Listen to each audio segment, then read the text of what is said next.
ምክንያቱም በእንቅልፍ ሰዓት ላይ ምን የለም? ወንጀል የለም። ከእንቅልፍ ከተነሳም በኋላ ግን ምን ይከሰታል?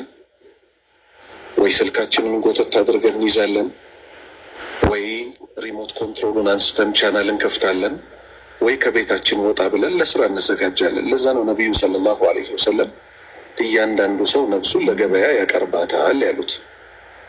ከዛ ሱብሃነላህ ነፍሱን ነፃ የሚያወጣታል አሉ። አላህ ባዘዘው መንገድ ላይ በመዋል ማለት ነው። ነፍሱን ደግሞ የሚያከስራት ሰው አለ አሉ። ሱብሃነላህ ይሄ ለማንም ሳይሆን ለእኛ ነው። በቃ ቀጥታ ይሄ መልእክት የመጣው ማለት ነው። እስቲ አስቡት ሚዲያ ላይ ምን እያደረጉን እንደሆነ። ምክንያቱም አሁንም ነቢዩ ሰለላሁ ዐለይሂ ወሰለም ምን ይሉናል? አልሙሃጅሩ ስደተኛ ተብሎ እኮ የሚቆጠረው አሉ መን ሀጀረ የተወሰው ነው፣ ማነሀ አላሁ ዐንሁ አላህ የከለከለውን የተወሰው ነው አሉ። ዛሬ እዚህ ቲክቶክም ላይ ይሁን ዩቲዩብ ሾርትም ላይ ይሁን ኢንስታግራምም ላይ ይሁን መጥፎ ነገር ሲመጣልን ምን አናደርግም?